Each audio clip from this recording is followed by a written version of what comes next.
کوئی شیریں گفتار ایک رات یاروں میں بیٹھا درزیوں کی شکایت کر رہا تھا اور لوگوں کو اس گروہ کی چوریوں کے قصے سنا رہا تھا۔ اس نے اچھا خاصا درزی نامہ پڑھ ڈالا اور خلقت اس کے اطراف جمع ہو کر سنتی رہی۔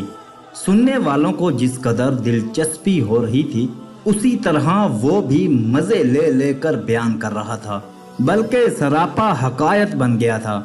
جب اس نے درزیوں کی بہت سی چوریوں کے حالات سنائے کہ یہ مکار کس طرح لوگوں کو ٹھگتے اور نقصان پہنچاتے ہیں، تو سننے والوں میں سے ملک خطا کا ایک ترک ان کی بدماشیوں پر بالکل آپے سے باہر ہو گیا۔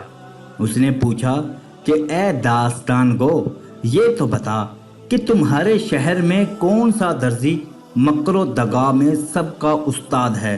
اس نے کہا کہ ایک درزی پورشش نامی بڑا زہر کا بچھا ہوا ہے اور ہاتھ کی صفائی میں گاہک کا قاتل ہے۔ ترک نے کہا، میں شرط کرتا ہوں کہ چاہے وہ کتنے ہی بہانے کرے، وہ میرے کپڑے سے ایک تار بھی نہ لے سکے گا۔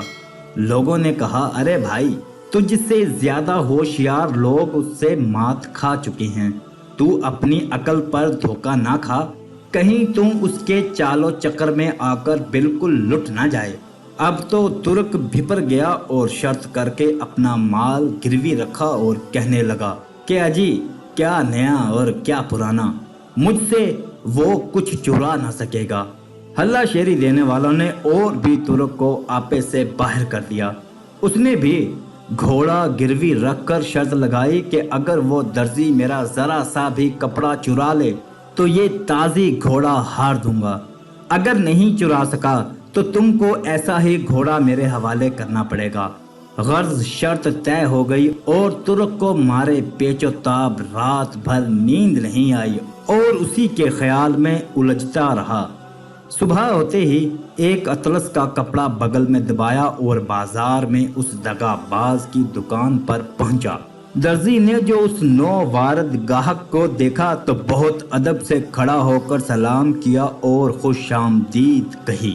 ترک کے مرتبے سے کہیں زیادہ تعظیم سے پیش آیا، یہاں تک کہ ترک کے دل میں ایک قسم کی مروت پیدا ہو گئی اور اس نے اپنی استنبولی اطلس اس کے آگے رکھ دی اور کہا کہ اس اطلس کی ایک قبا قطع کر جو میدان جنگ میں پہننے کے لائق ہو، اوپر کا حصہ تنگ ہو کر جسم میں پھنسا ہوا رہے اور نچلا حصہ ذرا کشادہ رہے اور ایسا کہ پیروں میں دبنے نہ پائے۔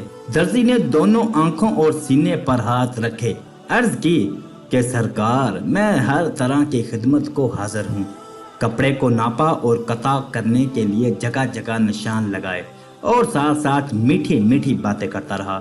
بڑے بڑے امیروں کے واقعات اور ان کی بخشش اور انعام اور بخیلیوں کے قصے بیچ بیچ میں کہتا گیا۔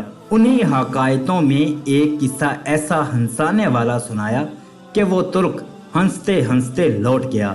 جب وہ اس داستان پر ہنسنے لگا تو اس کی چھوٹی چھوٹی آنکھیں اور بھی بند ہو گئی۔ درزی نے جھٹ سے ایک ٹکڑا کپڑے کا چرا کر ران کے نیچے اس طرح دبا دیا کہ سوائے خدا کے اسے کوئی نہ دیکھ سکا، اور خدا اگرچہ سب چالاکیاں دیکھتا ہے مگر اس کی صفت تو ستاری ہے، البتہ اگر حد سے زیادہ ہو جائے تو بھانڈا پھوڑ دیتا ہے۔ غرض داستان کے مزے میں وہ ترک اپنے اصلی قصد اور دعوے کو بھول گیا۔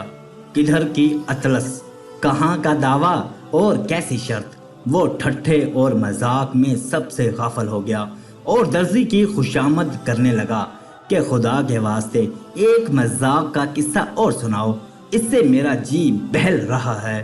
درزی نے ایک بے اختیار کر دینے والا قصہ سنایا کہ وہ مارے کہکوں کے چست ہو گیا۔ درزی نے بڑی صفائی سے اطلس کا ایک اور ٹکڑا کتر کر نیفے میں چھپا لیا اور ترک تو ہنسی میں ہی دیوانہ ہو رہا تھا اور اسے ذرا خبر نہ ہوئی۔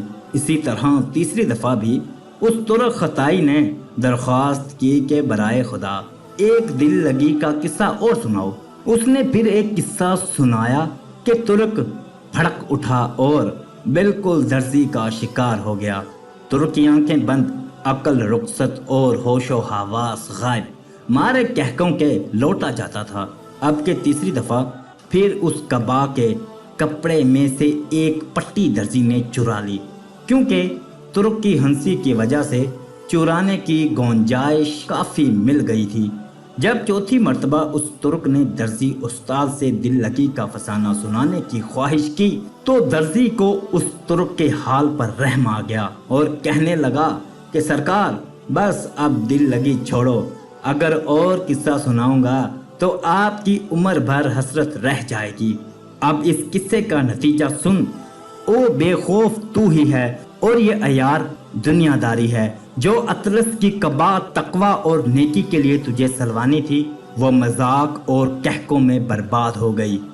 اطلس تیری عمر ہے جو کٹ رہی ہے، مذاق اور کہکا نفسانی جذبات ہیں جس میں تو مگن ہے، دن رات کینچی ہیں جو تیری عمر کاٹ رہے ہیں، اور دل لگی کی رغبت تیری غفلت ہے جس میں تو مگن ہے، گھوڑا تیرا ایمان ہے جس کو تو گروی رکھ کر آیا ہے، اور شیطان گھات میں لگا ہوا ہے۔ لہٰذا اپنے ہوش و حواس ٹھیک کر اور افسانے کے ظاہر کو چھوڑ، تیری عمر کی اطلس کو زمانے کی کینچی سے مکار درزی ٹکڑے ٹکڑے کر کے چرا لے جا رہا ہے۔ عزیز سامعین، اس چینل کا مقصد صوفیزم، اردو پنجابی شاعری، اقوال زرعی، ہسٹری، اسلامی واقعات کی تعلیمات کو فروغ دینا ہے۔ اگر آپ کو ہماری ویڈیوز اچھی لگتی ہیں تو ہمارے چینل کو سبسکرائب کریں۔ شکریہ۔